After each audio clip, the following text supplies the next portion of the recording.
Once in a while, an expert emerges and completely changes the game.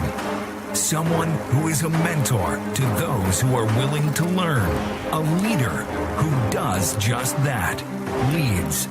Someone who is the very definition of courage, the example of integrity, and an undeniable product of a strong work ethic. A man who leads by example and takes total responsibility. He came from humble beginnings, signing his first application at the age of 18, building an organization one person at a time. And now, he's being called one of the most influential men in our industry, even the Michael Jordan of network marketing. Ladies and gentlemen, please welcome to the stage, the one, the only, Mr. Holton Buggs.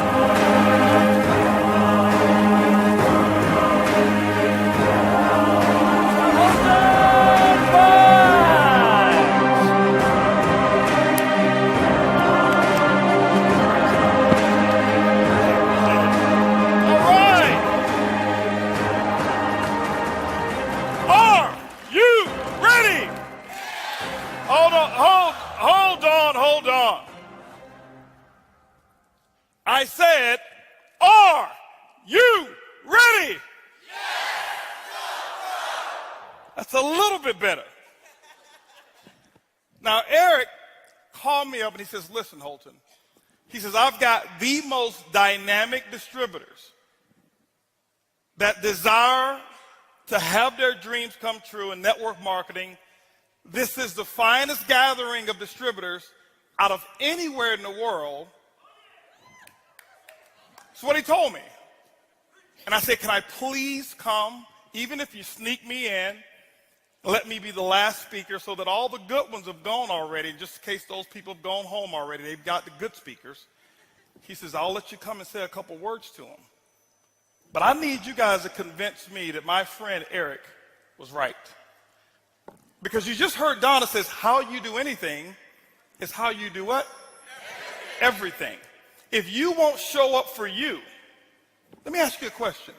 Your son, your daughter, your distributor, or somebody else that you personally sponsor, I want you to imagine right now that they're getting recognized at the highest level in your organization, in your company. How would your response be? Hold on for a second. Hold on. This is a teaching moment here. I'm just telling you. Hold on for a second. The reason I'm saying that is this. Okay? Because some of you, I say, are you ready? Yeah, I'm ready. Okay? Now, we're going to do this one more again. Okay? Anybody understand what I mean by one more again? Yeah. Those of you who don't understand, I'll be politically correct. We're going to do this once again, boys and girls, all right?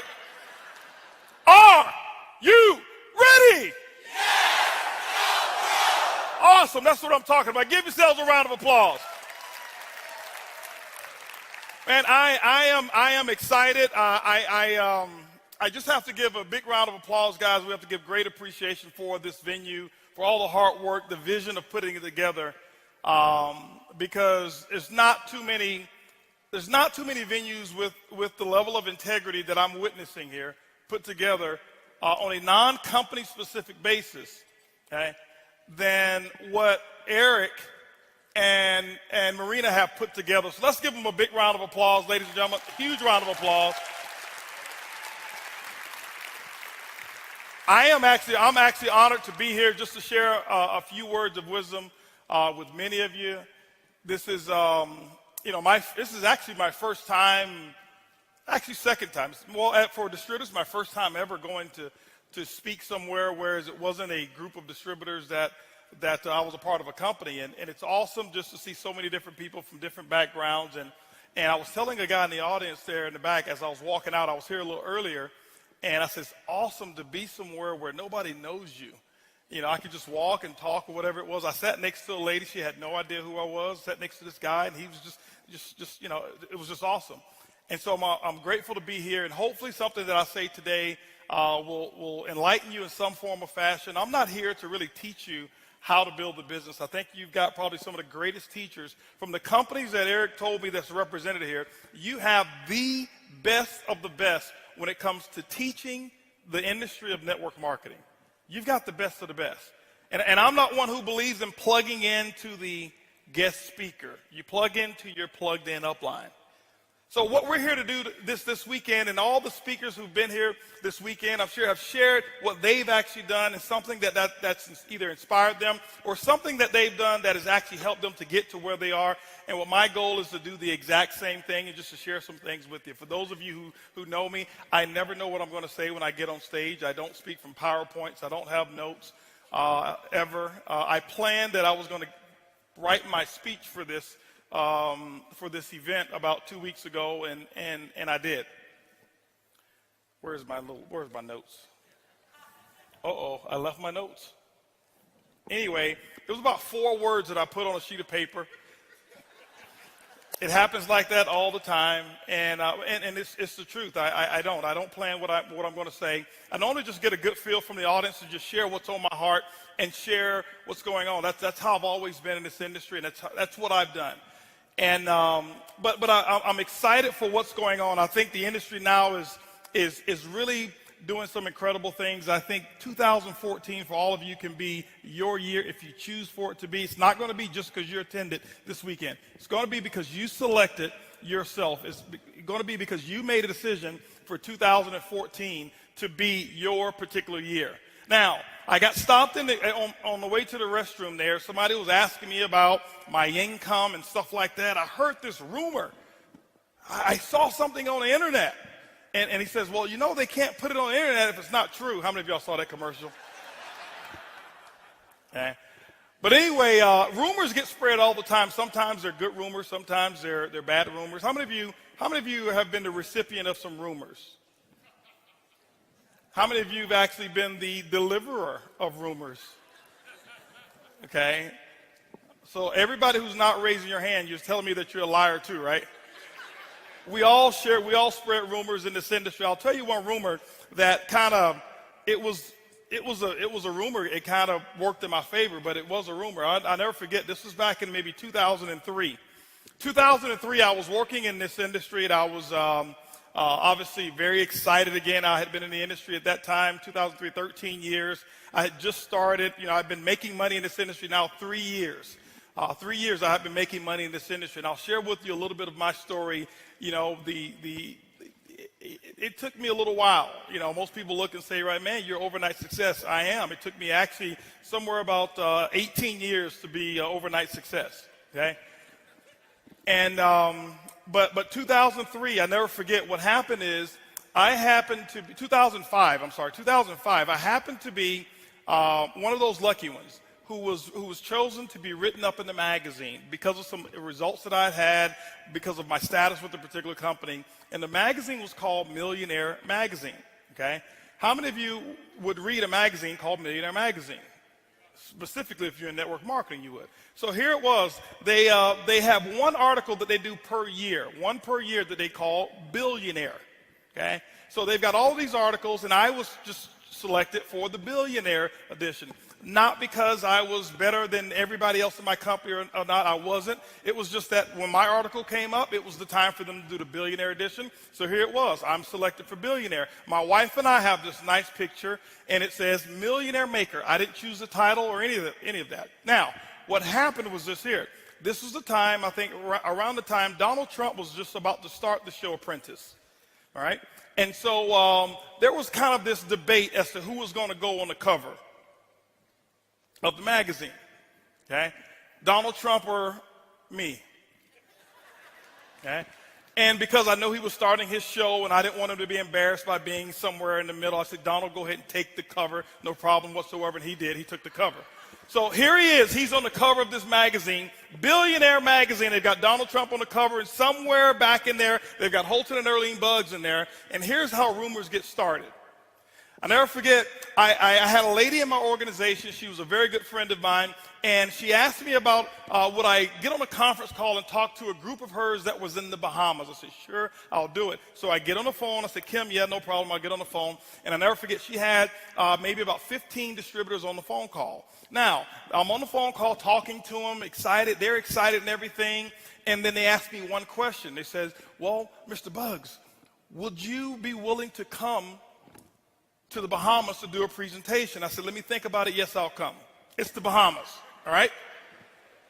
So as I think about it, and then I ask them, how many people will you guys put together in a room if I choose to come? They say, well, we're going to put together 200 people. Now, how many of you have ever been lied to?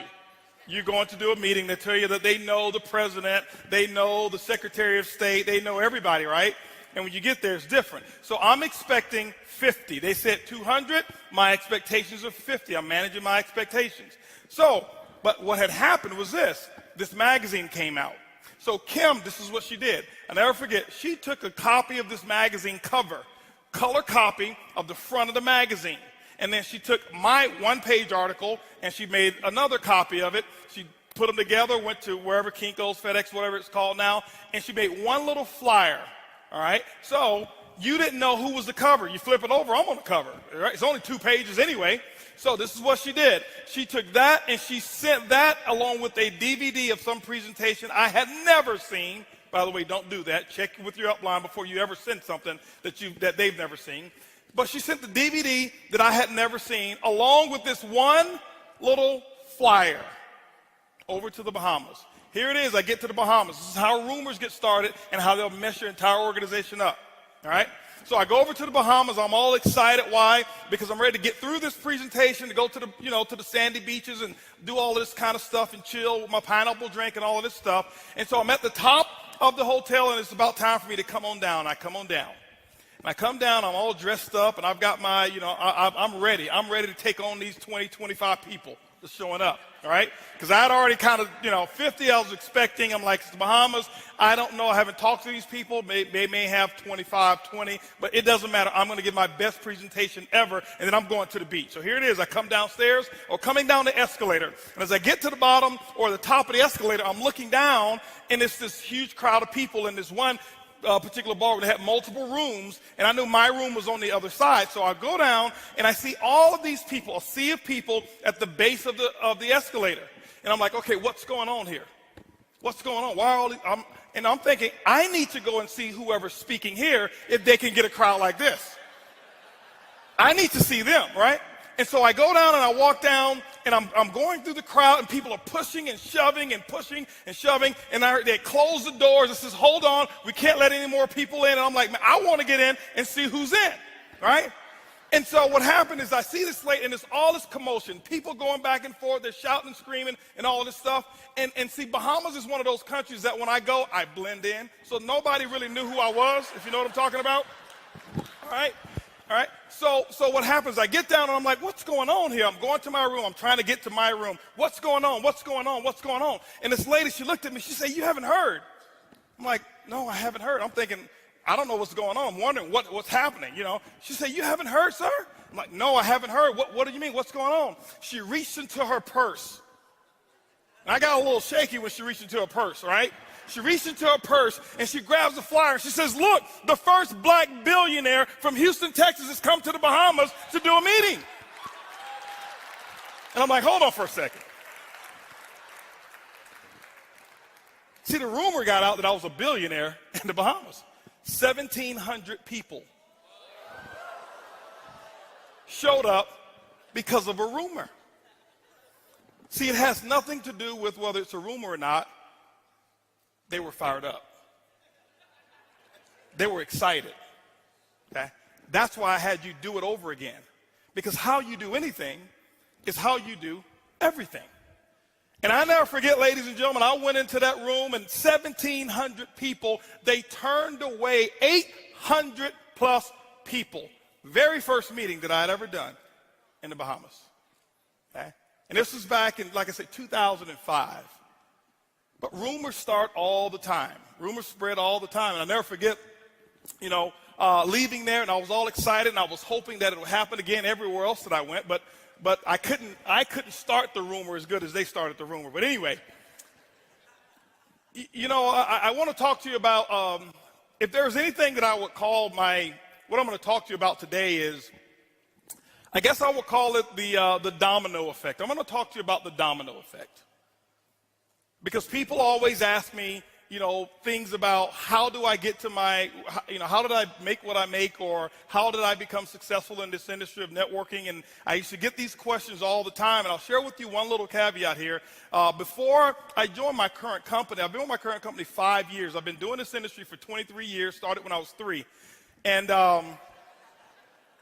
but before I joined, I used to have people ask me all the time because I had some success. I'd actually become a $1 million earner before in network marketing. And people would ask me, what would you do if you had a chance to do it all over again?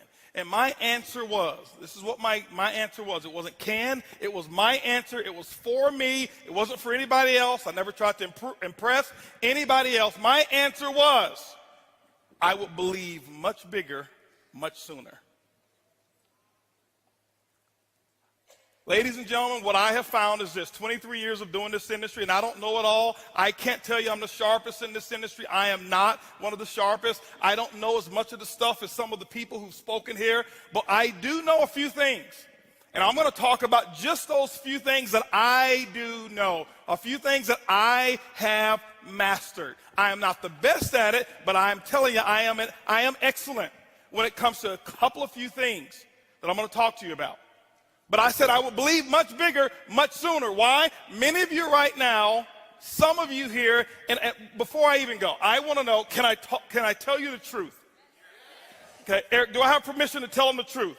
Okay, now, because some of you have squandered a fortune already. Because some of you are waiting until you get to $10,000 a month before you believe. You've already missed millions. I said I would believe much bigger, much sooner. And I would say it over and over and over again. People would always, and they would want to go, they would ask me another question. Well, could you tell me the real answer?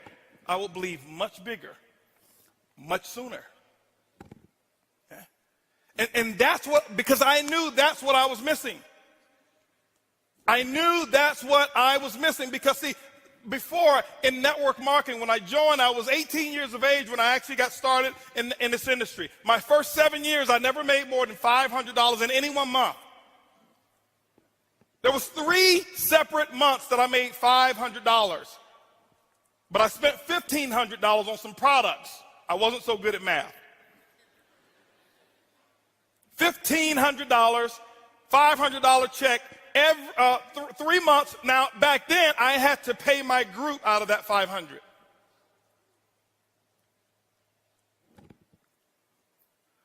I had a group in 7 years that never totaled 50 people. I'm not talking all 50 in at one time. I'm talking, I averaged about 7 new people joining my company, my organization, per year for the first 7 years.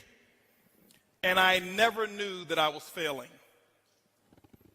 I never felt like I was losing. I maintain excitement. I never have missed an event that I qualified to attend in 23 years. Outside of tonight, I'm actually missing my company's Christmas party. Okay? 23 years. I have never missed an event. Because I stayed engaged. But what happened was I realized why I wasn't making any money. It wasn't the company. It wasn't that I needed to do another company. It wasn't any of that I needed a new upline. I realized much later that issue was me. I realized that issue was, it was a product of things that I had seen, product of things that I had heard, product of things that I had actually witnessed. See, I realized that I had been messed up. I realized that I had been sold a bill of goods, and somebody had actually messed with this head of mine, and it caused me to fail. Okay? And I'll never forget, as a matter of fact, I had a mentor, and I recommend you get a mentor. I had a mentor when I was pretty young, and this is what I say, you've got to be careful who you listen to. You've got to be very careful who you listen to. But my mentor messed me up. I had to change. I had no idea because they told me a bunch of lies. And I'm listening and I'm following and I'm thinking that they really, really know what they're talking about. And I'm going down one path and I'm getting results that I don't want. But I was plugged into this mentor. As a matter of fact, 5 years ago when I first joined my company, I called up every single person that was in my telephone. This is the first time. Remember, it's 18 years now. 5 years ago was 18 years that I've been in the industry. This is the very first time I had called every single name that I could actually get a hold of. If your name was in my phone book, I called it. And this is the other thing that I did. If your name was in my phone book and I didn't call it, I deleted your number. This is why. I'm going to give you another one, guys. Because I didn't want to carry around negative relationships of people that I didn't want, so I deleted their number. If your number didn't exist, it was in my phone, and I didn't want you in my business, delete. Because remember, this is what happened. I now have a chance. Remember, the advice that I would give to everybody else, I would think much bigger, much faster. I said this for years and years and years and years and years, and here I am 5 years ago in a transition state. Guess what? I now need to follow my own advice. I must think much bigger right now. I've got to think much bigger before I even sign the application. And I did. I made sure I got 2 years of mental experience before I put my name on the application. And I did that process in 11 days. 11 days of me pre-launch and pre-thinking and doing all of the stuff. 2 years of experience, 2 years of planning. I had planned out my future before I even signed the application. Because I said, I'm going to think much bigger, much faster. I'm going to do some things that I'd never done before.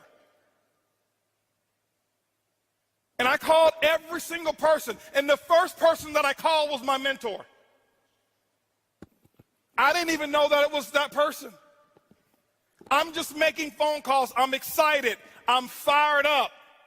I'm making phone calls. I'm calling every single person that I know. And I never forget, this is how that phone call went. And my dream, your dream sometimes can almost get snatched away from you if you're not careful.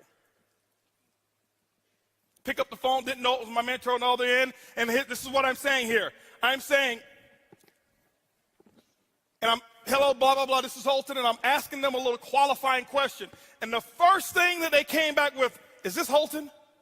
With that type of tone. Is this Holton? Yeah, this is Holton. Are you calling me about another one of those things? Yeah, I'm just trying to talk. I've got a new, listen, I don't want to hear about your new nothing. You've called me several times about these things. I've lost money in the first one. I lost money in the second one. The third one was illegal. This one's probably illegal. You're probably going to go to jail. You're going to lose all your friends and family and all of that kind of stuff. Matter of fact, don't call me no more about your MLM because I really don't even like you. And I'm like, Mom, I just want you to just try. I just want you to be a customer.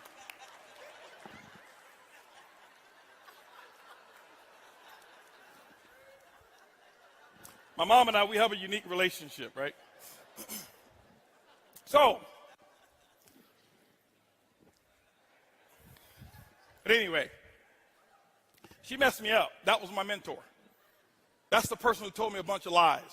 That's the person who got my head all screwed up because of what we call the politically correct way of doing certain things. That was the person who told me a structured way of living so that I can get an expected result that she had never had. My mom loves me. She loves me dearly. We have an incredible relationship. So I don't want you to think, man, he hates his mom. No, I love her. I just speak the truth. I tell it like it is. But my mom, she prepared me for failure. My mom never made more than $1,300 a month in her entire life. How she's going to teach me how to be a millionaire? But I was listening to her. As a matter of fact, she messed me up pretty big time. How many of you in here are messed up right now? Raise your hands if you're messed up. If you didn't raise your hands, then lets me further know how messed up you are because you don't even know you're messed up. You think you're the deal, right? No, I'm not messed up. No. My mom's got a college degree, all right?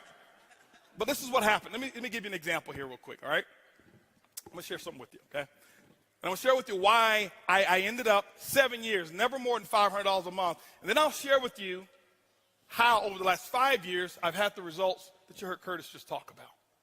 Now, I am not as good as my results are. I am not that guy. Okay. Some of you may think I am. You may, oh, this guy, he was born with MLM. No. I can't tell you every little secret. I can't tell you every little training topic. I can't tell you every company. I'm really, if you ask people who talk, I'm not a network marketer. I'm not embarrassed. I love our industry. That's why I'm here. I'm a businessman. I happen to use network marketing as a platform to create wealth. I'm a businessman first. Network marketers, you know what they do? They look for other network marketers. They look for other people who've got network marketers to build their group because they don't go out and do it themselves. I'm a businessman. I understand that this industry has the most incredible aspect of leverage to create wealth that I've ever seen before. So I am a business thing. I'm a businessman. Okay? But my mom, she set me up for failure. She used to tell me some things that, you know, just to share with you. Some of you in here probably know my mom. Raise your hands if you know my mom. So only a few people here, 3 or 4 people know my mom. Some of you have been having some secret conversations with my mom because you're messed up too. She used to tell me the secrets to success. Now, I don't understand why she would just whisper these secrets to success. You know, how many of you had your mom before? They should just whisper things in your ear. You know, why would she whisper them? I'm like, Mom, who's going to find out? It's not like it's a test or anything, right? But she would tell me some things. As a matter of fact, I'm going to reveal some of the things my mom used to tell me when I was a little boy that she probably told you, and you've been messing around talking to my mom. I can prove it to you. As a matter of fact, I'm going to say some things, and I promise you, you will finish my sentences. Even if you try to hold back with all the restraint that you want to, you're going to finish them because it's so wrapped up in your subconscious mind. My mom got you. First lie she ever told me, son, listen, if you ever want to be successful, go to school, get a good education so you can get a good job. How many of y'all know that's the biggest lie that's ever been told in America? I'm not here downing jobs. I'm just up on opportunity. Okay? So those of you who have a job, you should be very thankful that you at least have one, and specifically with the way the economy has been. But you never get rich on your job. You get rich when you build your business. She also told me, she says, Holton, listen. She says, watch out for those get rich quick. On your way to success, make sure you play it. Money can't buy.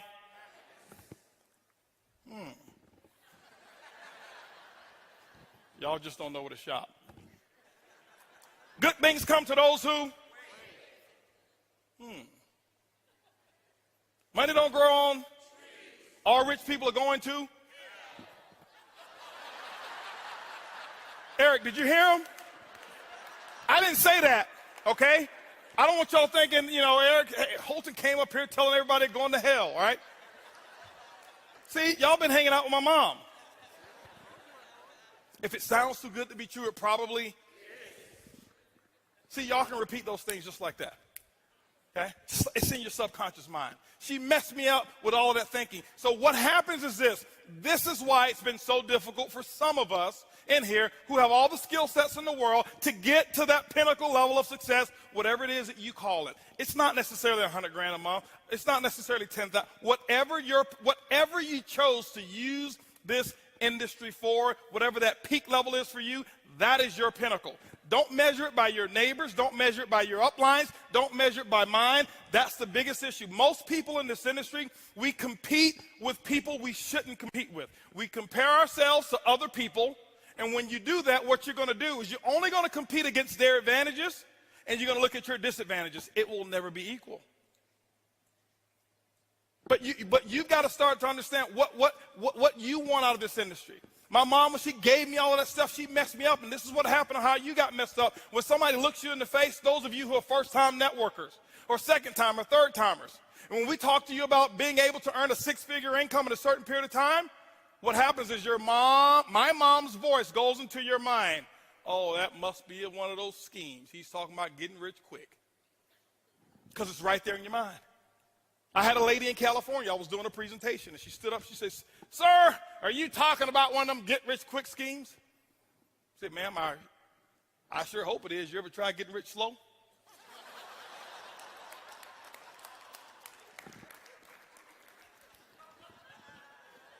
But she messed me up.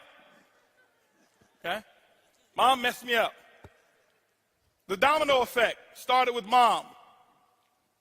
Started with mom. Mom messed me up. She started telling me all of these things. She got my head all messed up. She's got my head prepared to work for somebody else. She's telling me how great of an employee I can be and how I need to study so I can be this wonderful employee, because she had never, ever experienced the field of entrepreneurial, experience being an entrepreneur. She had never experienced that before. And so here it is. She's giving me the best that she's got, but she messed me up. And so here I was. I'm in a company that now depends on how I think. And I'm using $1,300 a month thinking, because that's what my mom made. Okay? That's what she made. She used to always tell me, son, make sure you go get your education. That's something they can never take from you. I'm like, Mom, who want to take it? And why? Why? You know, when I look back on the stuff that she used to say, I'm like, you don't want to get a house that big because there might be somebody else now living with you and you don't even know it.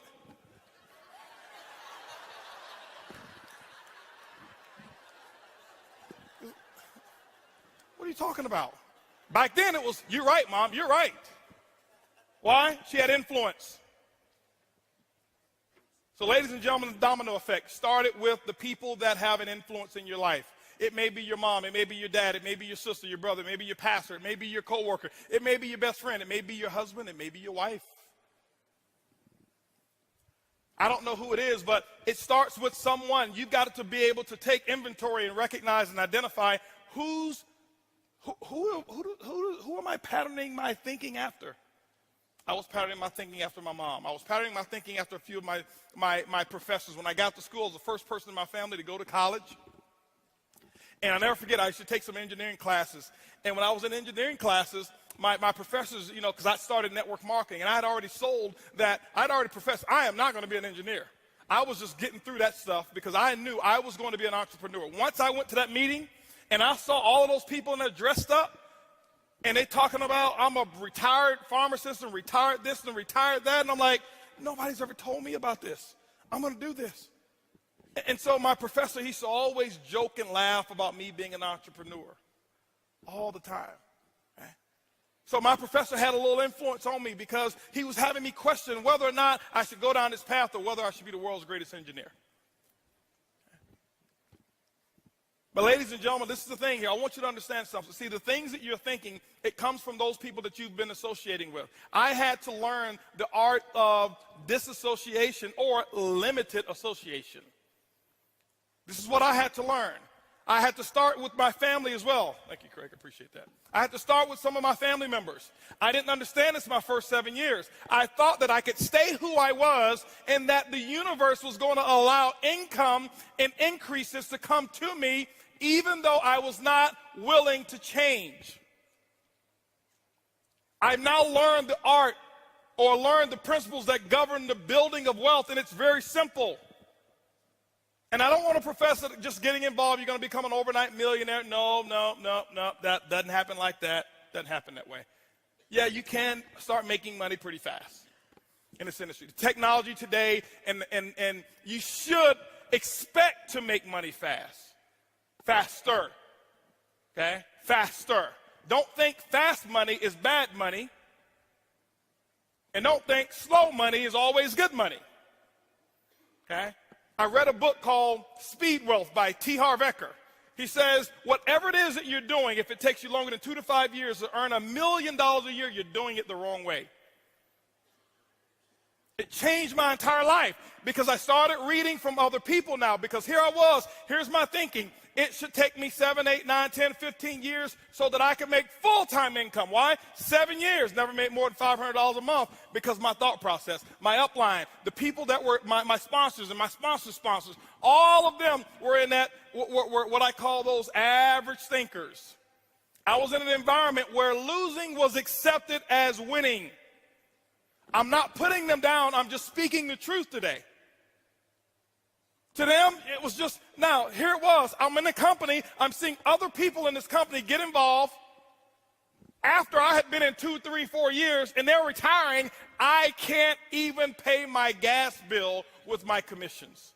Something's wrong with that picture. It wasn't them. It wasn't the company. It was me.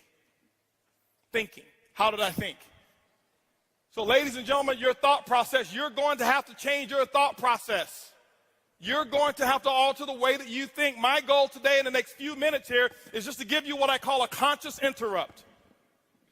How many of you have ever heard, an object in motion will continue in that same motion unless interrupted by an outside force or object, right? I learned a few things in college, right? Same thing. An object in motion, well, a thought in motion, because a thought is nothing but energy.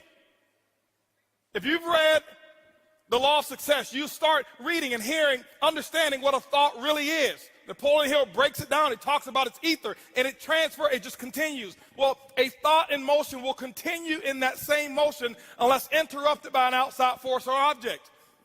One of the first people that I got introduced to that really changed my way of thinking, that I realized, wow, this is a much bigger industry. Wow, there's a lot of stuff that I thought that I knew that I really don't even know, is one of my best friends in the world and my best friend in network marketing, and that's Lisa Grossman. I'm telling you, this lady here, she changed. She probably doesn't remember. I remember we got on the telephone one that she had no idea who I was at the time, and I've got a group of my people on the phone, I'm listening to her, and she's talking, and I'm like, this lady knows what she's talking about. And I had no idea, but I knew she knew. Okay? I knew that she knew. This is one of the people I trust. This is the only person in network marketing I trust with my bank account. She's never, ever, ever talked about money with me. Ever. She makes a lot. We've never had a discussion about it. It's always about other people. Always about helping the little person. Back then, you know who I would want to help? Me. I need to make me some money. I am the little people.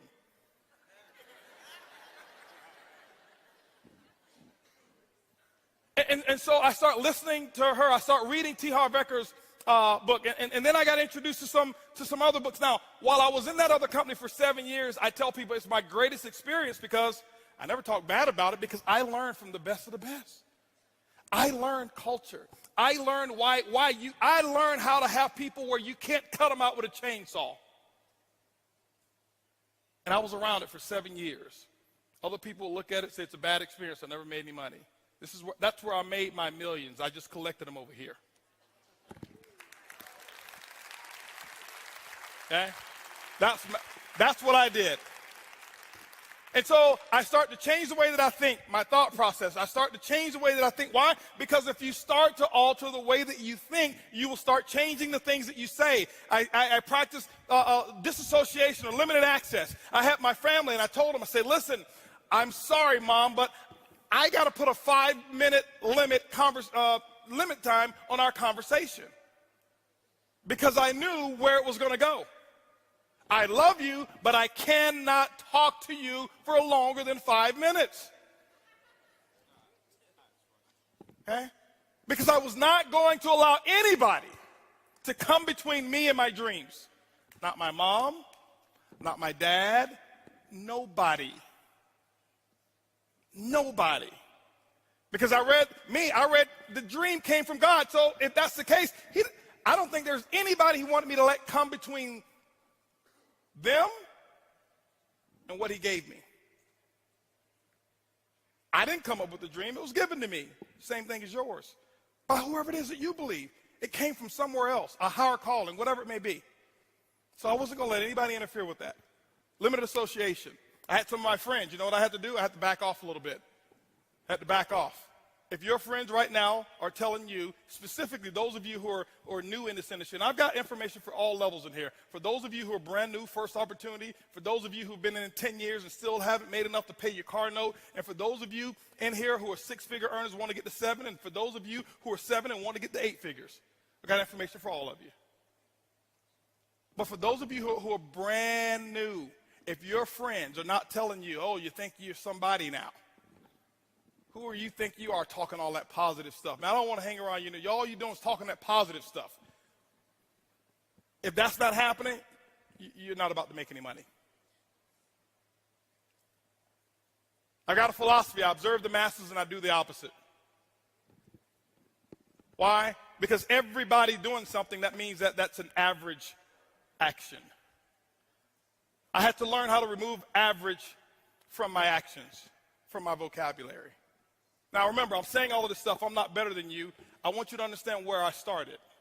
I started with not even being able to make $500 a month, 7 years. Okay? But I had to practice limited association. Now, I don't say it for applause. I appreciate that, but I don't say it for applause. I say it because I want to give to you, because I wanted people to give to me so bad.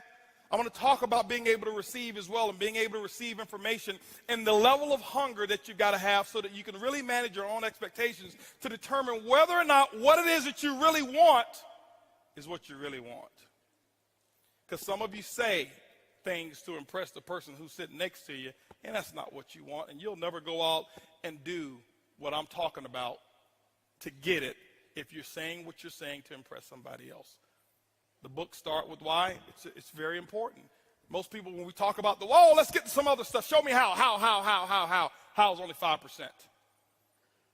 5%. I took everything that I knew, all the strategies, all of the technique. And you can ask somebody, I took all the technique, ladies and gentlemen. When I started my new opportunity, I threw every one of them out of the window. Because I knew technique wasn't what I needed to teach first. Why? I had to identify with it. Limited association, I had to change that. I had to start listening to some different people. And this is what was going on. While those 7 years that I was not making money, I was getting myself prepared. I was so glad, just like I heard Brian McMillan up here. First time I've ever seen him. We've talked for years. Never seen him before until I saw him on stage here. But we've talked for years, but I heard him say his first 6 companies, he didn't quit either. That's why he's where he is. That's why he makes the money he makes. He didn't quit. I didn't quit. Those 7 years, you know what I did? I learned the importance of books. I learned the importance of tapes. And I can tell you what I did. People say, well, you must be lucky. You got in first? Oh, you had a group of people to transfer over. That's what it was. Don't think so. As a matter of fact, this is what I did. I didn't want them. Held a conference call. 2 of them are sitting in here right now. Held a conference call with them, and 16 of my I had 32 frontline, and 16 of them were still active. I held a conference call, told all of them, stay where you are. Please, you're probably better off where you are. Where I am going is going to be the biggest thing I've ever done in my life, and I can't have negativity along with me while I accomplish it. Yeah. Stay. And guess what? They listened to me. They stayed where they were and didn't follow. Great. Until they start hearing. But limited association. But I learned the art of listening to tapes, and I learned the art of reading books, and I start getting into books, and I'm a slow reader. I don't like to read. I do it anyway, but I'm a very slow reader. I sit there, and I'm one of those ADD. I sit there, and I'm thinking about who's on my list, and it's 30 minutes later, and I'm still on the same page. And I used to get frustrated because I see all of these speed readers. I read 3 books this week. And I'm like,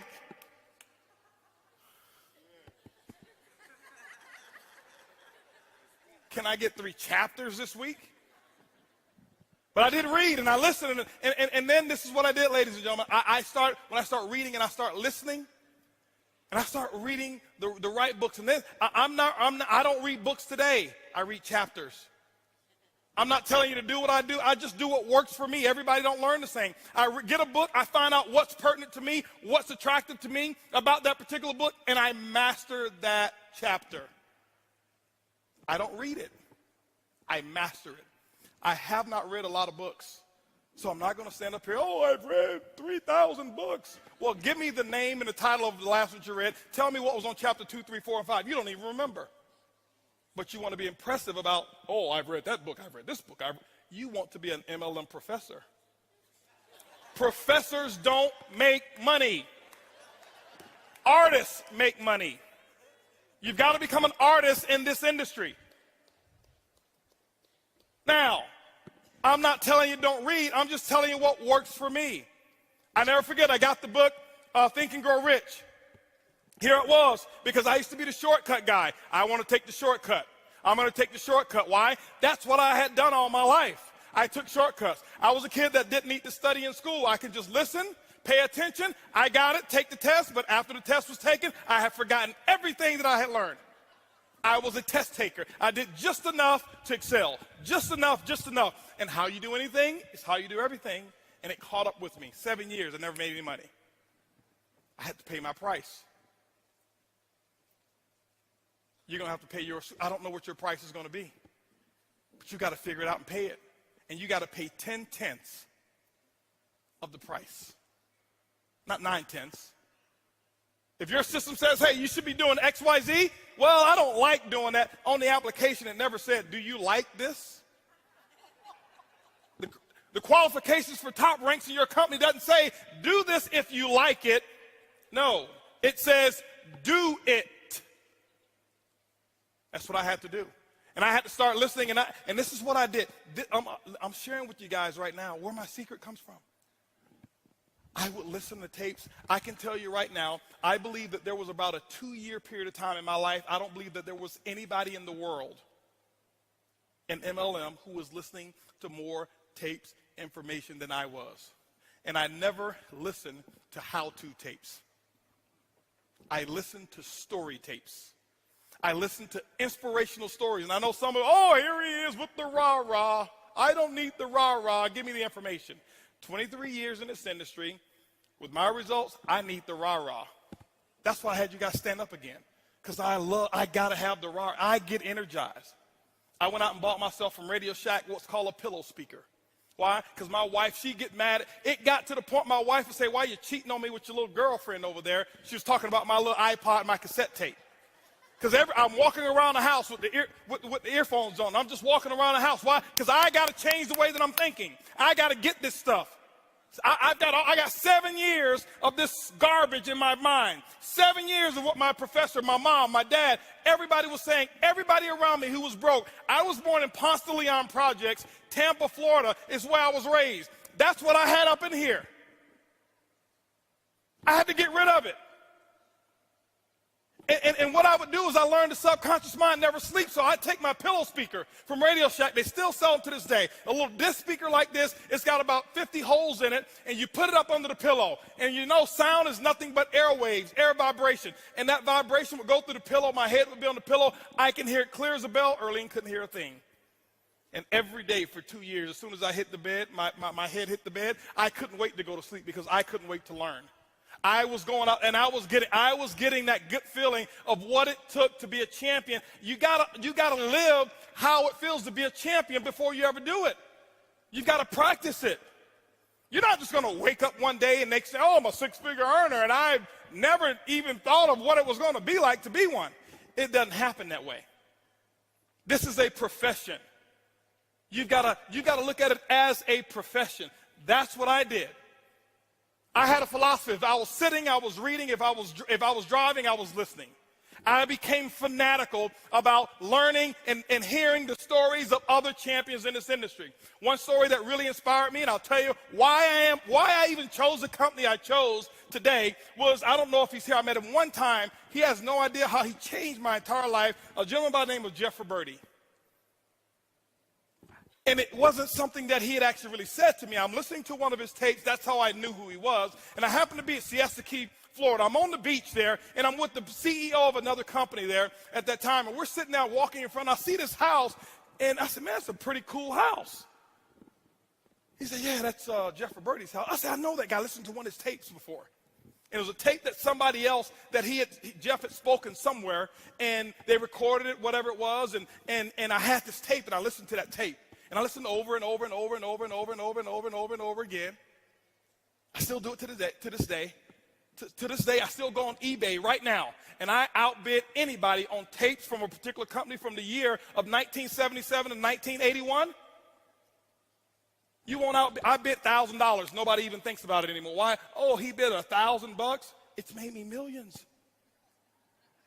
You think I'm going to play around? Oh, let me just try to outbid him by $1. No. And I pay somebody to take it from tape, transfer it to CD so I can download it on my iPod. Why? Because I know where I get it from. But he said something, and And the guy this is what he told me. It changed my life. I'm telling you, I know for a fact there's certain people who've come into my life that's made a major impact. Most of them don't even know me. My first two mentors in this industry, I've never shaken their hands, ever. They have no idea I exist. But I know everything about their entire family. If I walked up to them and tell them all the things that I knew, they think I was stalking them. I have never got close enough to shake their hand. Never, ever, ever. But I was talking, and I said, he told me this is Jeff's house right here. I said, yeah, I know this guy. I heard about this guy. Yeah, listen. I said, how many people does he have in his group? Now, here's another thing. Here's probably a rumor that worked for me. I don't care if he was even lying. This is what the guy said. I said, how many people does he have in his group? Because I'm thinking, that's what my thinking was at that time. You got to have enough people in your group. He says, well, Jeff doesn't even know how many people he's got in his group. But he's got about 300,000 to 500,000 customers on auto ship, and that's why he makes $300,000 to $400,000 a month. Hello, that's all I need to hear. All I needed to hear. 300,000 to 400,000 customers on auto ship. See, because I had never in the last 10 or 15, 20 years heard or been exposed to anybody talking about recruiting from the company that he was a part of. And he's making that. Oh, okay. See, that was one of those moments where I said, just impact. A thought in motion continues in the same motion unless interrupted by an outside force and object. My thought process now had been deterred. And I start listening and reading more books and reading more tapes, and listening to more tapes and reading. Why? Because I had to change my thinking. And once you change your thinking, the domino effect from your thinking is that you'll now change the things that you start saying. I can listen to somebody for 5 minutes, and I can tell whether or not you will be a long-term six-figure earner. Anybody can do it for a year or two. Anybody. That's simple. Oh, I made 6 figures. Did you? How long are you going to keep it? How long is it going to stay? I can get enough people to jump in any opportunity, make $100,000. How long is it going to stay? See, when I heard his story, he had been doing it for a while. There were people making more money than him, but his was long-term. Met him one time. He still probably don't even know who I am. Met him, shook his hand in Dallas, Texas, told him, thank you for what you, he had no idea what I was talking about. Thank you for doing what you've done. You have no idea how you've impacted my life. But the domino effect is what you think will determine what you say, and you will start speaking like a winner. I had to learn the difference between winning speaking and speaking from a position of lack. I had to have an abundance mentality and start thinking and start saying the things that I wanted versus saying the things that I believed or saying the things that I had. Coming to the meeting this week? Well, I'm going to try. No, you're not going to win this year. I can tell right now. Man, why don't people show up for my meetings when I invite? Nope, you aren't there yet. Well, I invited 10, but only 8 showed up. You have no idea how you're succeeding, but you're not going to make it. Not right now. Not forever, just not right now. Right? Oh, well, you know what? Yeah, you know what? That company over there, our company is better, and this is why you should join mine, because that company, I can tell you all the negative things about that company. You're not going to win long term. Ever. Because you're going to attract people who are just like you.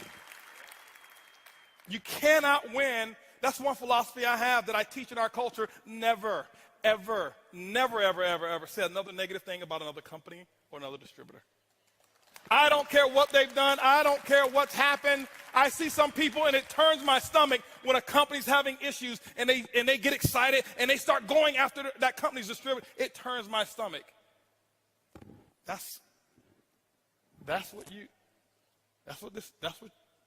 reflection that you want our industry to have. Oh, they're weak, so you're going to go and attack. That's what you're going to do? No, I promise you guys, it doesn't come that way. I've tried that before. I'm not here to calling the kettle black. I'm telling you the dumb, stupid things that I used to do until I learned. I wanted See, there's a difference between short-term pleasure and long-term happiness. I wanted happiness.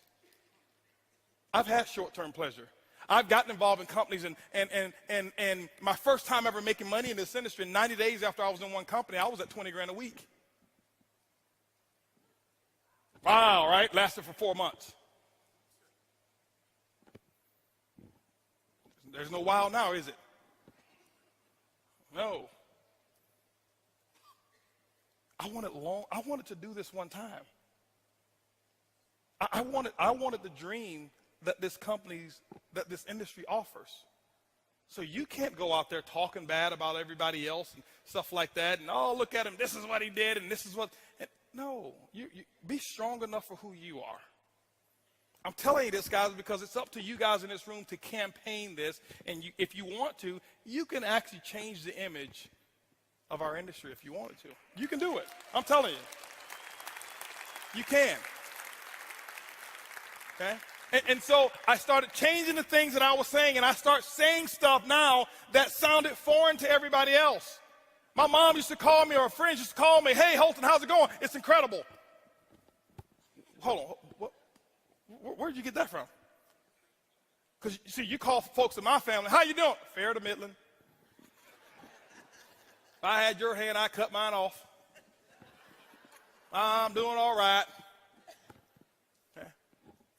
That used to be me. Why? Because that's who I was around. Those were influential people in my life, so I did what they did. Okay? Holton, you going to be at the meeting? Absolutely. I've already bought my ticket. I became an affirmative person. I start speaking the things that I want to speak. And then I bought another book. It's called What to Say When You Talk to Yourself, Dr. Shad Hemstetler. I bought the book. I downloaded the tape. I studied it. Didn't read the whole book. Because it will take me probably 4 years. I didn't have that type of time. So I got it, and I got what I needed to do, and I start writing my affirmations. I start writing them in first person, present tense, with emotion, and I start telling myself how much a winner I was. And I never forget, I used to be in my little 1993 Eagle Talon. It was two-tone, green and rust, real rust. Now, here I was in my Eagle Talon, and I'm listening to Dr. Shad Hemstetler, and what I had done is I recorded me talking to me. It's weird at first. I'm telling myself a pack of lies. I'm telling myself I'm awesome. I'm telling myself I'm $1 million a month earner. I'm telling myself all of these stuff. That was a bunch of pack of lies.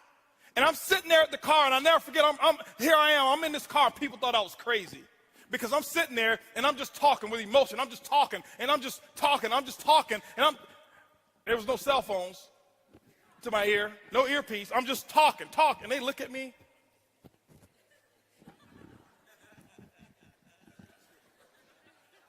But I didn't care. I was working on me. I was going to do it. I observed the masses and did the opposite. Nobody else, everybody else, when they were at the red light, they're jamming their favorite radio station or their favorite CD. And they're making sure that they create another source of wealth for whoever it is that they're listening to. They're contributing to them. I said, no. I'm going to contribute to mine. I know I'm going to look crazy. I know I'm going to look stupid to some people. But I want to be rich. I didn't know what rich meant back then, but I was just going to be it. That's what I was doing. And I would say it over again, because what happens is, just remember, guys, the domino effect. Whoever it is that you associate with will determine what you think. Whatever it is that you think will determine what you start to say. And I start speaking like a winner. And I start putting affirmations together. And you know what? Right now, Mike, I've sponsored maybe 212 people. The last 100, probably 130 of them called me. You say, oh, I know why, because you're so successful. No, this is before I started making this money. This has been happening my last 8 years. They've been calling me. You know why? I said that they would. My affirmation was, sharp, ambitious people are always calling me to personally sponsor them into my network marketing business. I would say it over 3,000 to 4,000 times a day. Most of you won't do that. Most of you will get tired. Most of you will stop believing the lie. It was a bunch of lies I told myself because they weren't true. But how many of you know people who lie so much that they start believing them? Right? If it works for them, make it work for you. They lie about stuff that's senseless. I lied about stuff that was going to take me into the direction that I wanted to go. Why? The subconscious mind doesn't know the difference between the truth and a lie. I just did it. But I start reading enough books. But you know how I found out about it? Because I listened to enough tapes in my sleep that they were telling me, and I would listen to all those speakers say what they would say and how they would say it. When they come back from a no-show, things that they would say. When they come back from a me show, y'all know what a me show is, right? When your distributor doesn't even show up, right? No show is when your distributor's there and no guests. Me show is when you are the only one who shows up, right? I drove those miles, and I never forget, guys, I go to meetings like this, and here I was driving 23 hours, 18 of us in a 12-passenger minivan. And all 18 of us stayed in the same hotel room because there was no such thing as buying an airline ticket when you're making $40 to $75 a month. No. And I sleep outside so I can be in the front row. So you guys right here, this is where I want to be.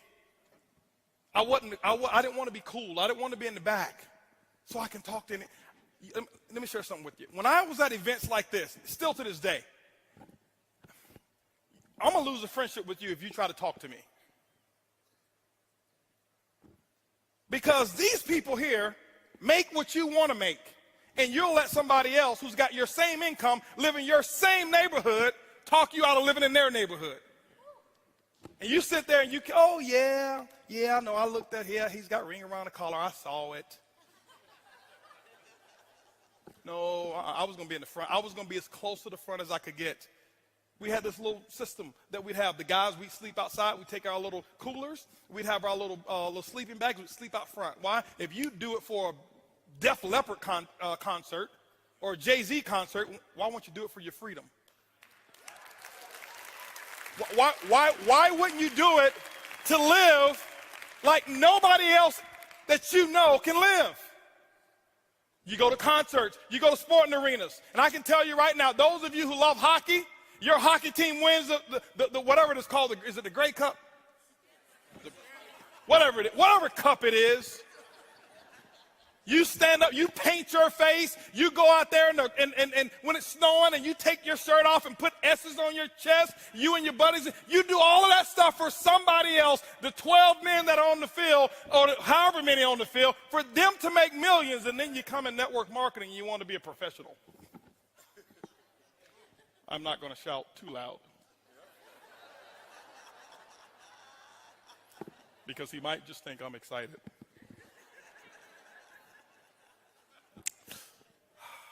I observed the master and I did the opposite. That used to be me. I cared so much about what other people said until I started looking at my bank account. And they didn't care about my bank account. But you got to start changing what you say. You got to start saying the things that you want. You got to start speaking it in advance. Ladies and gentlemen, those who know me, you ask Lisa, you ask Eric, I live in the future. I have trained myself so well. Right now, it's boring. This is boring. Today, not this event. The present is boring to me. I never live in the present anymore. It took me years to do it. I always live in the future. You can do the same thing.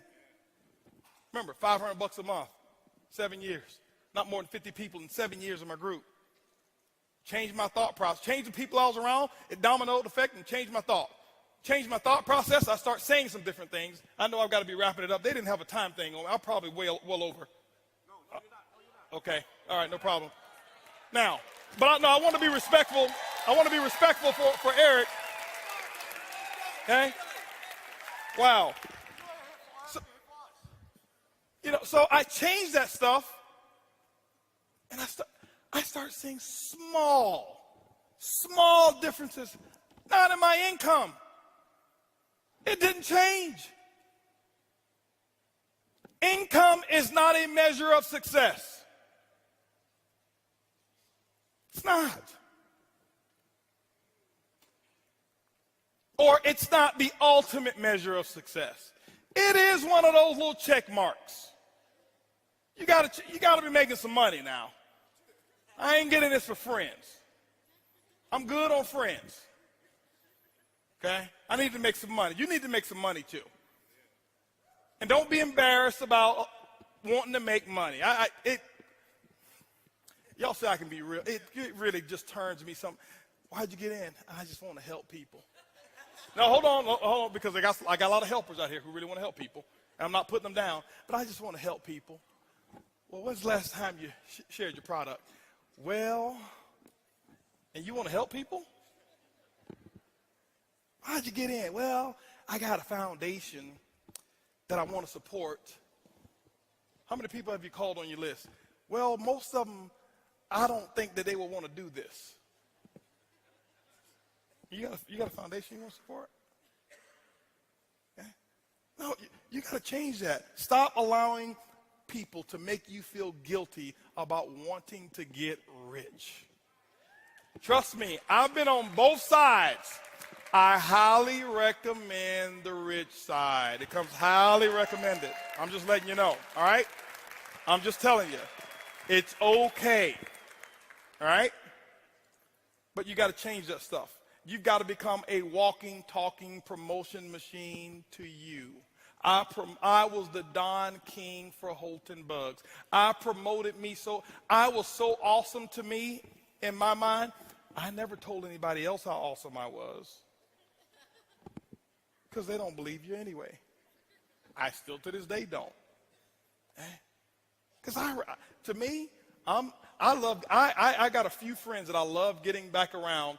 We call ourselves the Wolf Pack. It's 5 of us. These are my high school buddies. They never went out, made a lot of money. It was negative to me or whatever, but we get together maybe 2 times a year, limited association, 2 times a year, okay? You know why I love getting around them? Because I'm not Mr. Bugs to them. I'm Mr. Bugs to most people in my group, and I am, the MLM guru to a lot of folk. That's not who I am. I'm me. That's just who I am. And you've got to figure out who it is who do you want to be? See, when you get free, that's when you can become who you want to become. I never was me until I got free. When somebody else was signing my paycheck, I couldn't do what I want to do. I couldn't wake up the time I want to wake up. I couldn't go to bed when I want to go to bed. Couldn't vacate when I want to vacate. By the way, rich people don't take vacations. They just live their life in a different part of the world when they choose to. Because what are you vacating from? We ain't vacating from nothing, right? Some people, it gets on them when I say rich and stuff like that. I speak a lot so I can really get under some people's skin. Why? Because that's going to provoke you to start thinking. But rich to me is not about money. You know, my wife has never seen our back office, ever. Ever. She has no idea how much money we make. She just knows how much taxes we pay. $4.5 million in taxes last year.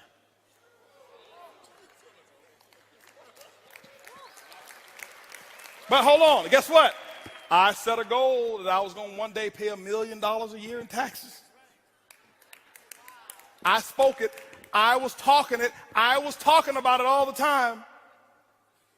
I sold myself on everything that I'm doing today because I started to learn how to speak, what to say to myself. I was the most important person that I was going to be talking to. 70% of the conversations that you've ever had in your life is between you and you. So guess what? If you're not getting your results, you talked yourself out of it. If I can talk myself out of it, I can talk myself into it. That's all I did.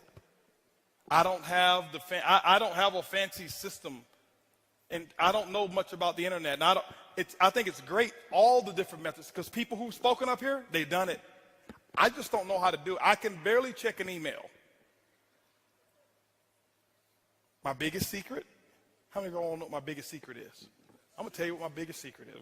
What my secret system. You cannot out-friend me.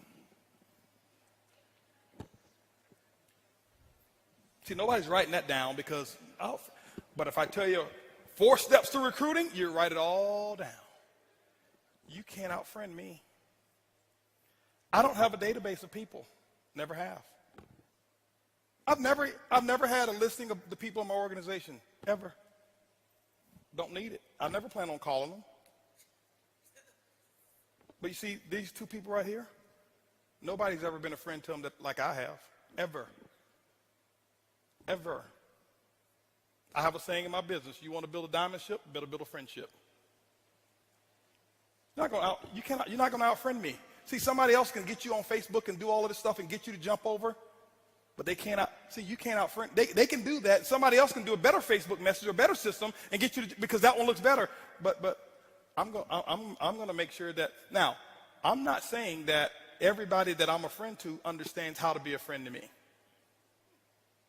But them being a friend to me has nothing to do with my responsibility of being a friend to them.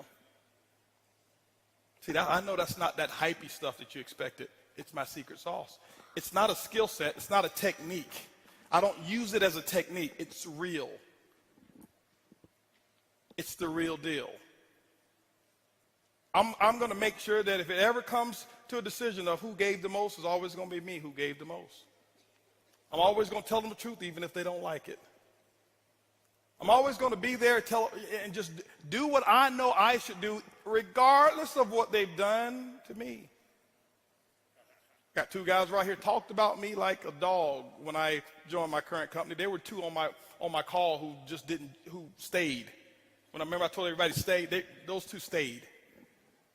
He ain't gonna do it. I can't believe it.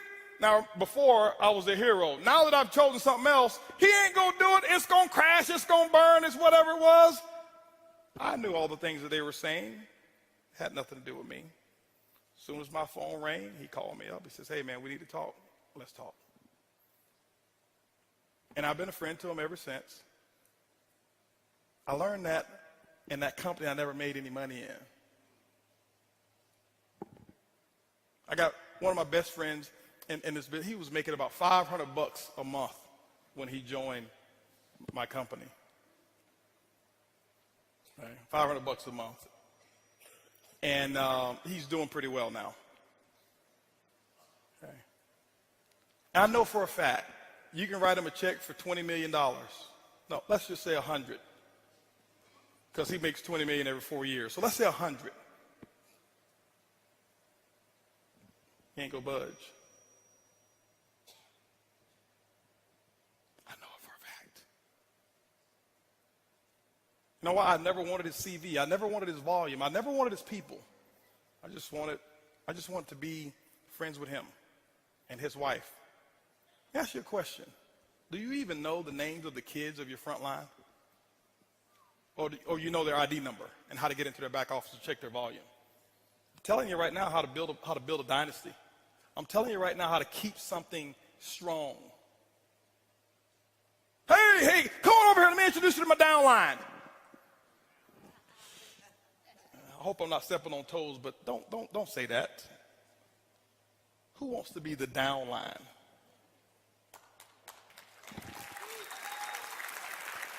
Now, I know you don't mean any harm. You just say it because that's part of the nomenclature of network marketing, but they're people. They got feelings. Hey, let me introduce you to part of my success team. How do you think he or she feels now? Different. I'm telling you, that's the difference. Learn to be a good listener. I talked about talking and saying and stuff like this, and I'm about to wrap it up. But learn to be a good listener as well. Now, when I say listener, I don't listen to garbage. You cannot, I'm very strong in my beliefs. People know you can't come, when you come, you got to come correct. Be a good listener. Most of you practice what you're going to say to a person, and that's why you don't even remember their names when you shake their hand, because you're thinking about your pitch. People don't want to be pitched. They're tired of being pitched. People want authenticity. They want somebody who's real. They want to know when the chips really get down that you're going to be there. That's what they really want. That's what they really want. I get networkers, hey, listen, what kind of deal are you going to give me? Ain't nobody going to be a friend to you like I've ever been. Like, hold on for a second. I'm not talking about that kind of stuff, Holton. Well, that's the deal, right? That's the deal you want? Well, I mean, what other deal you want? That's the deal that I'm going to make with you. I'm going to be there. I'm going to do what I say I'm going to do. I'm telling you guys, it's a small thing. It's not these great promotional things that make people want to stay and be around you. You've got to learn how to be a friend to people. A true friend, not a friend for the volume, a true friend. I've got people who left my company before. You know what I do? I never talk bad about them. Because that's not a friend. Just because now they don't take your path, now they're not your friend. Oh, they were a convenience friend. As long as they're making money for you, they're your friend. But when they stop making money for you, they're your enemy. No, that's not a good philosophy. My philosophy is this: just because you don't take my road, don't mean that you got lost. I always tell them, hey, listen, keep me up to date on your success. Hopefully you do extremely well.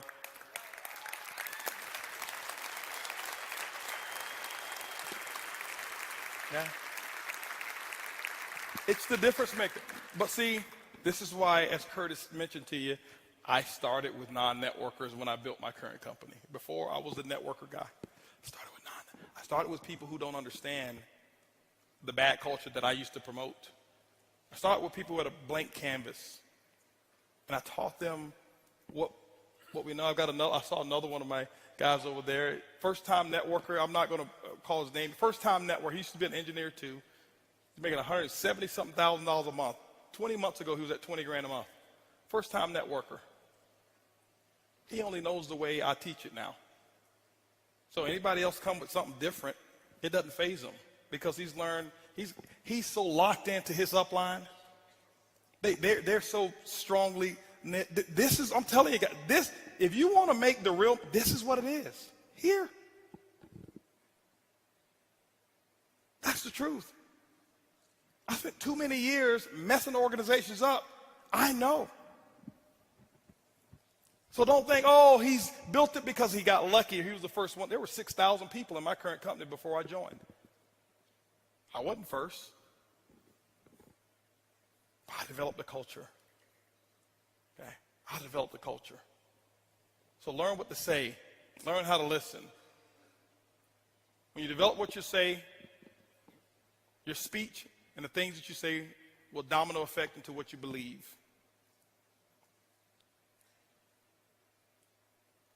It doesn't take faith to build network marketing any longer.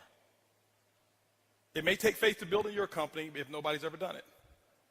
How many of you know the definition of faith? I've heard many different definitions. The substance of things hoped for, evidence of things not seen, right? The belief that what I cannot see will happen. Those are definitions of faith. How many of you have ever seen $1 million earner in network marketing? Well, you have evidence, so you don't no longer need faith. Whoever did it first needed faith. All you need is belief. You don't need faith anymore. You just need belief. You got to believe that you can do it. And you start working on your belief. How do you work on your belief? All the things that I just said. The people you're around will determine the things that you think. The things that you think will determine the things that you say. The things that you say will determine what it is that you believe. See, I lied to myself so much about how much money I was going to make that I actually ended up believing it. I told Eric before, I said, listen, I don't need $1 million a month to live. I don't need that. Put it this way, I need it. I don't need $1 million a month for my necessities. It's a whole different training when I talk about needs versus necessities, completely different. But I spoke it. I did it as a challenge. I was 35 years of age, and I said by the time I turned 40 on my 40th birthday, I will make $1 million a month. I will do it. Why? Because it needs to be done. I was listening to another tape about another gentleman who started talking about how to make quantum leaps in your network marketing business. I listened to it probably about 4,000 times again. Over and over and over and over and over and over and over again. Over and over. I listened to it over and over. And he started talking about all of this stuff. And he says, you know what, if you do this, not only will you can be a six-figure monthly earner, you can be a six-figure weekly earner. And when he said that, I almost cried. I was like, weekly? Who can make 6 figures a week in this industry? But I start saying it. I listen to what he started talking, and I start saying it. I start saying it. I start saying it. I was saying it, and at the time, my income at one company at that time was between $70,000 to $82,000 a month. Stuff happened in that company, and now that company had some challenges, went out of business, and here I am. I'm at another company. My income now is all the way up to $2,000 a month. Me, the Holton Bugs, $2,000 a month. Yep, this is after I had already become $1 million earner. I'm at my lowest low income-wise. My team is hurting and my team is suffering. And I went into almost depression because it wasn't me. I had enough money put away. I wasn't worried. But my team, I'm watching foreclosure and repossession and it came to me. I got to make $1 million a month because I know if I do it, what the other people will be making when I do it. And I set the goal, and I put the goal down, and I start speaking it over and over and over and over and over and over and over and over, and I start thinking about it, saying it over and over and over and over again. I'm at $2,000 a month. I'm 35 years of age. I'm talking about $1 million a month? Quantum leap. At that time, I wasn't listening to that tape, but the tape was already in there, burnt in there. It's in there already. And I'm listening, and I'm listening, and I'm listening.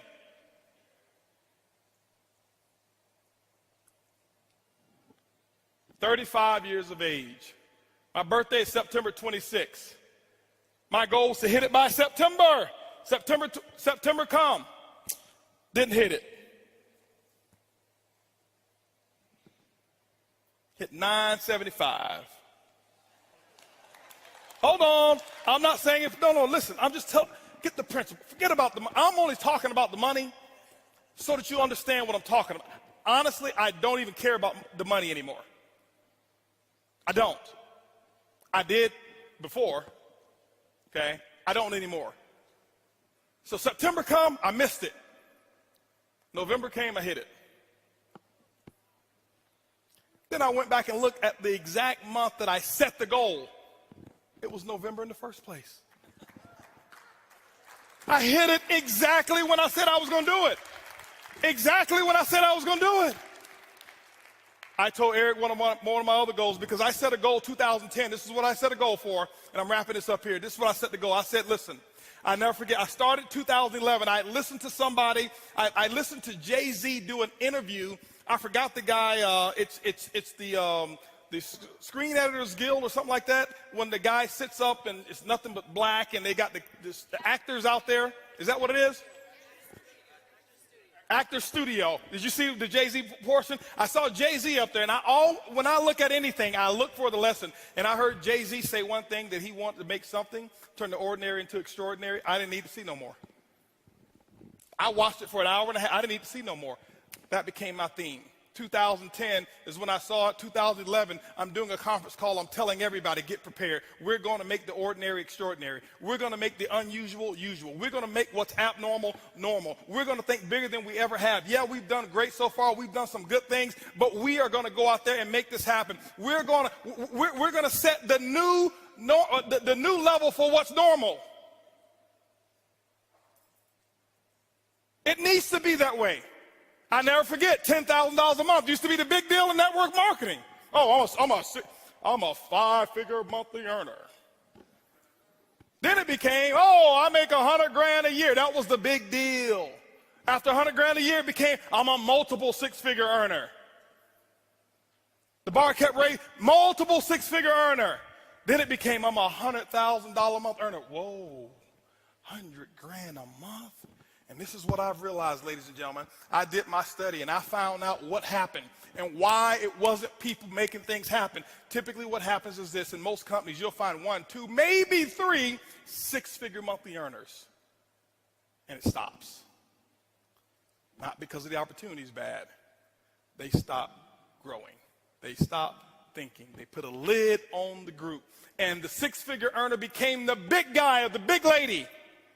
And it stops with 2 to maybe 3 of them. And I said it's not going to happen over here. We're going to think extraordinary. And that was when I had my $1 million a month goal in as well and all that kind of stuff. And ladies, and now I've created a culture whereas if you're making, we don't put anybody, you can make $20 a month and we celebrate your success because you earned it. But I can tell you right now, you've got to create a culture in your team, in your company where the ego doesn't get in the way. You got $40,000 a month earners in some companies that I've been a part of. They walk in, where's my chariot to bring me into the meeting? You know I don't walk in without two people over here throwing flowers at my feet. I made $40,000 last month.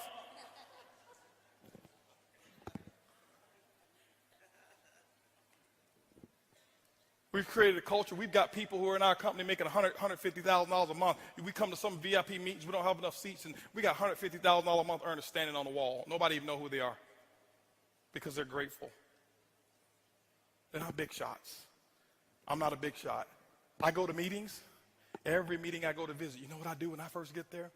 I'm telling you what you have to do. If you want to be a champion, shake the hand of the people who are out there serving. Right when I I shake everybody's hand, and you know what I do? Reach into my wallet or my pocket, and I pay my $5 or whatever the meeting cost is. You pay? Of course. I'm a distributor. Why shouldn't I pay? I'm $100,000 a month. I walk in. I shouldn't have to pay. Why not? You've already set a bad example in your company. See, those 30 out of the 40 plus people making that money, the $100,000 a month, 35 of them have never made any money in their life. They don't know any other way. They don't feel entitled. They don't feel entitled. But you got to start believing it. Once you start believing, you got to put the actions in. You got to do the work. Whatever the work is, you got to put the work in. Put the work in. This is network marketing. It's not net sit marketing. It's not net play marketing. It's not net think about it marketing. It's not net one day I'll get to it marketing. It's net work marketing. And most people miss the W, the work part. Network marketing. I worked my butt off. I can tell you right now. Now, remember, it's not just work. You've got to be productive, not just active. You got to be productive. I'll tell you why I make what I make today. I'm gonna write this down. This is my schedule when I first started. Okay, my first day. It was because of what I did day one, not because of what I've done over the last 2 years. I set the example. See, everybody want to take notes now. You see, I've already said the most. You didn't write notes when I said they won't outfriend me. That's more important than what I'm gonna put on the board right now. But see, anything that's skill related, we want to take notes. Anything that's really inspiration related, that really matters, we don't. Don't worry, my group's the same way. It's not just you. First day, this is what I did, ladies and gentlemen. Work. Why? I knew, remember I told you I got to believe much bigger, much faster. I only set 2 income goals or 3 income goals since I've been been in my company. Sorry to talk about that company, but anyway, set 3 income goals since I started. My first goal was my first week. My first week's goal was to make $70,000 my first week. Yes, $70,000 was my first week's income goal. I missed it, didn't make it. Make $25,830, but it didn't matter. That was my goal. My second goal, 18-month goal, $250,000 a month. Missed that one too. Hit 249. Why? Your business should be predictable. This is a business. I know my business. You got to know your company and your business. I know my business, and it's just as predictable as Exxon knows how much sales of oil they're going to do in the year 2015, and it hasn't come yet. But if you ask any of the executives, they can tell you with a small margin of error what the results are going to be, because there are certain things that cause a certain effect in the business. You've got to figure that out for your company, but it is predictable. You can't be out there, well, I'm just going to throw enough mud on the wall until it sticks. It doesn't work that way. Eric talked about the 90-day game plan. It's predictable. What are you going to get done in 90 days? This is what I did. Day one, I called that group of 32 people. This is what I told them. It was actually 32 people I've sponsored. I had 16 of them on the call. This is what I told them. I said, listen, my current company, I'm launching tomorrow. If those of you who want to know what I'm doing, be on my conference call tomorrow. They were on my conference call at 10 a.m. 10 a.m., I had 16 people on the call.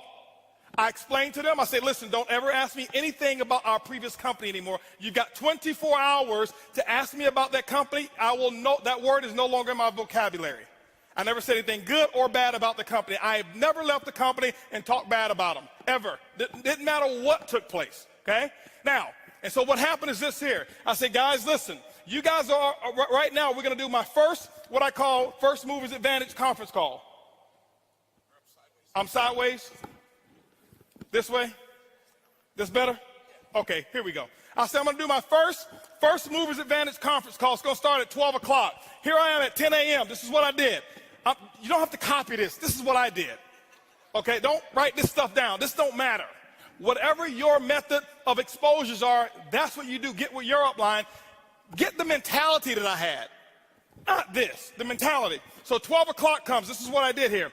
I said, guys, listen, out of these 16 people, I said, I suggest you have 10 people on the conference call. They said, well, okay, 12 o'clock when? Next Tuesday? I said, no. Today. Today? 10 people? We only have an hour and a half. I say, exactly. You guys are already in. I got to start making phone calls. Goodbye. How many of you have talked to your prospects about doing a meeting or a call? Well, I've got to give them 36 hours to get the baby. You're not going to win big. Not if you want to launch something. Remember, professionals launch a business. Amateurs join a business. I don't join anything. I am a launcher. I launch. Okay? When you look at Microsoft, did they launch Xbox or did they just announce it? They launched it. Sony, they launched this new PS4, whatever it is, however many millions pre-ordered and sold. They launched it. I'm a businessman. You are a business person. You should launch it. This is what happened. 125 people showed up on that conference call. On that conference, don't clap. It's not the number. It's the attitude. It's the mentality. My group before, they saw me give people 24, 36 hours to prepare for a stupid conference call. You're sitting at home. You don't need 3 days. If you found a pot of gold and you needed a few friends to come help you get it and they told you can get all that you want, are you going to say, well, I can't call Leroy because he needs 3 days? Leroy, listen, I found a pot of, you better get it. Leroy's like, where is it? I'm putting on my pajamas right now. I'm coming out the door. If you make it important enough. Some of you don't make it important enough. My next call was at 2 o'clock. 2 o'clock, guess what? We had 225 people on the conference call because I told them the exact same thing. I painted the dream. I couldn't even explain the comp plan at all. Didn't know all the details. But what I told those 225 people, I said, listen, you guys are the second people to hear about it. I'm working on something called Project 5,000. 90 days, I want to put 5,000 people in this organization.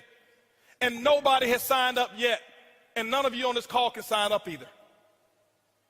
But we're going to do another conference call. They say when? It's going to be at 4 o'clock. 4 o'clock, I did another conference call. Guess what we had? 435 people on that conference call. That's a lot of activity, isn't it? That was half my day. 6 o'clock. No more conference calls. Did my first home meeting at my house. I'll never forget, I had on a white t-shirt, shorts, flip-flops. Didn't even have time to get dressed. I lost 18 pounds. I thought it was because of our product. That's the testimony I was giving. It was really because I forgot to eat while I was launching. I was so fired up and excited. That's what was happening. 6 o'clock came. This is what I had. I had 25 people show up at my house. I said, come on in. Told them about Project 5,000. And I'm sitting there spitting in all this stuff and telling them all about the stuff. Whiteboard, no PowerPoint. Didn't have PowerPoints for 6 months. No PowerPoints. I drew on a board, told them what my vision was, what we were about to accomplish, and that we're about to do the biggest project we've ever done in our lifetime. And if you want to get started, you can. That's what happened. At 7:45, you know what was happening at 7:45? 7:30, my doorbell was ringing with the second group of people that were invited. 35 people showed up at my house. And you know what I told those people here? I said, listen, the first 25, I said, guys, I got to wrap this up. We got another group of people that's coming over here. If you want to get in, you can. But go ahead over here to the dining room. My wife has the applications over there, blah, blah, blah. You can get signed up over there. But I've got another group of people that's coming in, and I can't be late with them. By the way, those of you who go ahead and sign up now, this group that's behind you, they possibly could be in your organization if you go ahead and get in right now, all right? So this is 7:30. Guess what happened at 9 o'clock, ladies and gentlemen? 9 o'clock, guess what I had? I had another 40 people show up at my house. And I was running shift work, okay? 10 o'clock, guess what? I did my last meeting for the day, and I think at 10 o'clock I had about 50 people show up at my house. And I'm doing the same thing. I lost my voice. I did that for the first day. You know what my leaders were doing? They're looking at me like, this dude is crazy. I've never seen him like this before. You know why they never seen me like that before? Because I had never done all that I could do. I had never gone all out. I had never sold completely out. It ain't because of what my product is. It ain't because of my comp plan. It's because of what I did day one. I kept this up for 2 weeks straight. This is not including the one-on-ones that I did. This is not including the three-way calls. This was my schedule every day, group calls, 4 a day, 4 home meetings a day that I was doing every single day. And what I did is I showed them an example, and they went out and they started doing the exact same thing. That's why my results were where they were. My first day, if you count it up, I exposed almost 700 people. I did more in my first 24 hours than some people do all year. It's not because I do magic. It's because of what the math is. It's simple. You can do the same thing. It's not, okay, I got rich quick. I compress time frames. Compress time frames. This is the work. You do the action, and ladies and gentlemen, when you put the action in, whatever your action is, you find out what your mentor, your coach tells you need to do, and that's what you need to do. You put the work in, and don't give any excuses why you can't do it. Excuses don't work. Now, I know I may be a little too intense. I get excited when I talk about my dream. I get excited and passionate when I talk about what works and what's going on. That's just who I am. I don't apologize for it. But I don't want you to think some of you, that I'm yelling at you because I don't know many of you in here. I don't want you to think he's yelling at me. Eric brought this crazy wild man on stage, and he was spitting and yelling, and he looked at me, and he was pointing at me. And no, I'm yelling in love. I love you. I want you to just do this thing, okay? That's what I want you to do, all right? And I promise you, your group, they will catch on. When you do the action, they will follow what you do. They won't listen to what you say. This is what I want you to do real quick. Real quick. I got 2 minutes, real quick. Everybody stand up real quick. I know your butt's been hurting around now. Real quick, stand up real quick. Stretch your arms all the way to the left, all the way to the right. Put your arms behind your back. Put them on your backside. Now pull your underwear out your butt. Wiggle around if you have to real quick, okay? Now I want you to stretch all the way up.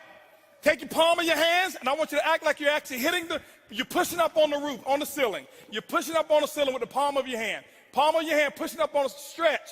You should feel it right here. You should feel it right here. Stretch, stretch, stretch. Take your left hand, put it behind your back. Now stretch real high with this hand here. Real high, real high. I want you to take this hand, the right hand. I want you to just close it up like this.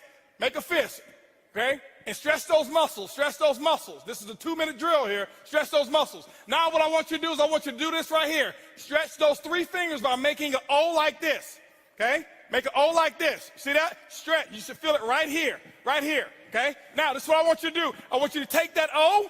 I want you to put it right here on your chin. I said your chin. See, people will do what you do, not what you say. They do what you do. I said chin just as clear as day, but you did what I did. That's not a 2-minute drill exercise. I just want to show you people do what you do. Sit down. Now, so you do that, and then you'll have the results. This is what the results are, ladies and gentlemen. The results are, some of you who are part-time, you will start being able to go to bed when you get tired of staying up. The results are you'll be able to wake up when you get tired of sleeping. See, those actions are going to produce the results. Then you'll be able to have what we call freedom. You'll be able to have retirement parties like we would have. I never forget being able to retire people and pick them up, take them with limousines and have roses and all kind of stuff in there. And the last time that they would ever look at an office building, because we retired them from this because of networking. You'll be able to go wherever it is that you want to go with your friends, and guess what? They can afford to pay for themselves. That was one of my goals. I just want to go somewhere where everybody else can afford to pay for it. That's the results. Okay? The results is, I tell you, if you do this the right way and if you operate on the right principles, you'll have a better marriage. Most, network marketing ruined my marriage. No, it's not true. It was already bad from the beginning. Network marketing exposed the problems that you didn't fix. But when you do what I'm talking about, your marriage will become solid. You'll become a better father. My son, he's equipped because of this industry. That's my biggest result, not my money. My son, 16 years old, he is a tiger. He is off the hook. I'm telling you. The boy's sharp. Sharp. Why? Because he's seen mommy and daddy go out and do what they're supposed to do. Work ethic like crazy. Dream is huge. He's ready for the world. 2 years ago, he set a goal to make $100,000 for the summer. He came up short. He only made 60 and donated all 60 to the victims who had actually got hurt in the hurricanes over there in Tennessee and Alabama. The boy's bad. He was 14 years old. He says, Dad, I want to make $100,000 this summer. Think much bigger, much faster. See, to him, that's normal. It's normal. He was asking me about one of my guys. He says, "Is Uncle Ed? How much money did Uncle Ed make?" I said, "He made almost $2 million." What is he waiting on? That's all he made?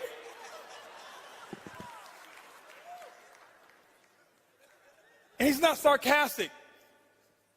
Average is taught.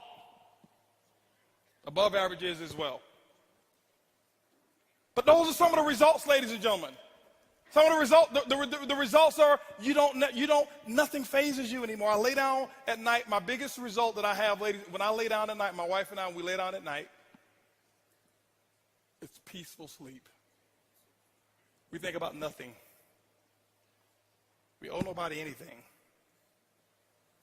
Do we have material? Yeah, we got material stuff. It's for you. For some of y'all to believe. When I walked in here earlier with my jogging suit on, nobody even knew who I was. I got to come in blinged out for people. Oh, yeah, that must be him. I like nice stuff. That don't mean nothing to me. Here right there in California, I never forget, was going to do a meeting. This is the real result. We're going to do a meeting. We bought a house in California for our Black Diamonds, okay? For people who want to come in and be able to just do a little whatever it is, nice stuff. We just say, let's do it. 11,000 square feet, 10 bedrooms, 9 bathrooms, no mortgage. It's off the hook. We just put $1 million in the backyard. Okay? That's the results. But we were leaving there to go do a meeting. Guess what happened? We were leaving. We knew we were going to be in a hotel. People were working at the house, so we took all of our jewelry, and we went to go do the meeting. Our hotel wasn't ready, so we went to the shopping mall, left bags in the car, forgot about it. We normally don't leave bags in the car. And guess what happened? Just so happened, our stuff was in the car, and somebody right in front of valet parking stole our stuff. My wife's wedding ring. $370,000 wedding ring. Gone. This watch I got on here, she's got one too. Both of them were gone. Gone. Almost $800,000 worth of stuff stolen. Let me tell you what the results are. Before, I would have had a syllogism. I would have closed them all up. Nobody gonna move until I get my stuff. But because what the results are, I said, honey, listen.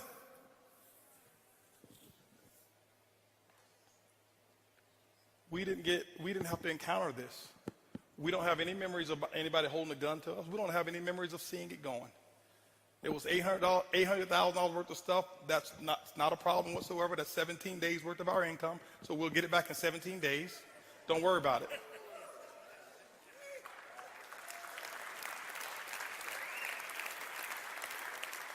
Because now the focus is on more importance. Before, man, it's taking this jacket. There's going to be some furniture moving around there. Those are the results. The results of being able to take that house and take my family, and I take about 30 people in my family, fly them up to, for Christmas and stuff like that. and just spoil them. December is my month for me. Some of you, I'd love for you to join me in this. This is what I did. I started 8 years ago. December, I abstained from purchasing anything for myself. Nothing for me, nothing for Holton. Completely abstain. Can't buy me anything. Nobody forced me to do this. I just started doing it. And all I would do back then is I'd start and I'd take $1,200 and I'd make sure I give 12 $100 tips to people who were expecting a $5 or a $10 tip. I'd go into like a Denny's, eat, have a little $15 meal, leave a $100 tip. Because I noticed the difference so little to me, how big of a difference it made to so many other people. I wouldn't stay around and shake their hand and talk to them because I didn't want to do it for recognition. I wanted to do it because I really want to make a small little difference. But it's grown now. I call it my 12 days of Christmas. December, my goal is to find opportunities and spoil people. I never look for the recognition for it. Next year, 2014, my wife and I are finding opportunities to give large sums of money away. Next year, we'll give away multiple seven figures that people won't even know about. But there's causes and there's people. And this is why we do it. Because it replenishes the joy. And you cannot put a price tag on joy. You can have all the money in the world and we make a nice bit of it. But I can tell you the biggest thing that we have is we're free. Not just because we don't owe anybody anything. We're free because our conscience is free. There's nobody can say Holton backstabbed him. There's nobody who can say Holton took this from him. No, guys, that's the result when you do it the right way. I love spoiling our parents. And with closing, I want to show you a video of a couple things that we did. You can do this now. But remember, I started with just $100 tips. $100 tips. $100 tips. Okay? $100 tips. This Christmas here, I'll probably tip somewhere around about $30,000. I started with 100. Okay? It started with 100. I don't do it so I can receive. I do it because I want to receive the joy. I don't want the monetary. No, it don't work that way. But I just go out there and you just do. Watch what a difference it'll make in your life, the person you become, and the people that you start to attract. Thoughts determine, the domino effect is your speech. Your speech determines and domino affect your beliefs. Your beliefs domino affect your actions. And your actions domino affect your results. Let's roll this video here real quick as I end up.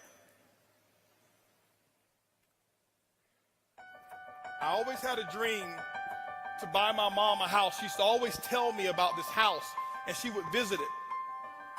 And this house here, this was years ago. I went and bought this house for my mom. This was her dream house. She never knew. I wish I had the video for that one. It was the model house that she'd always go and visit. And one day I bought it, and I went and made a negotiation with the people. I bought that house and the lot next door, and I says, the only negotiation is this. I need to close today, and I need every piece of furniture the way she remembered it to stay in here. And it was just like this. And this is one of my results of being able to spoil my mom. And when she came there, she thought she was coming to visit the guest house again, and we had 75 people there, and said, no, this is yours. It's not the money. Some of you can do it right now, but I want you to see this here. This is my mother-in-law. We just did this in June. We just bought her her dream car. She had no idea what was going on, and see, you can't buy this. They're our biggest cheerleaders and supporters.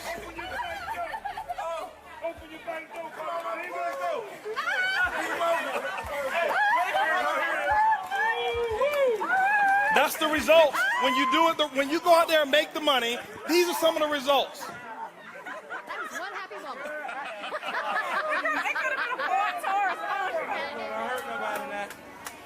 I heard you This is my dad. I just did this 2 weeks ago. He's coming out of the restaurant. We're coming out of Ruth Chris. He had no idea. Limited edition Stingray, 2014 Corvette Stingray. Watch him now, watch him.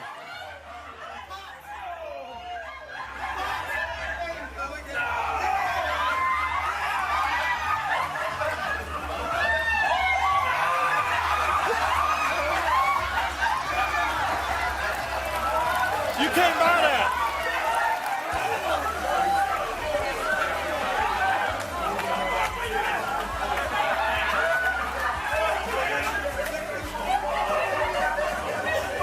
First time I ever saw my dad cry.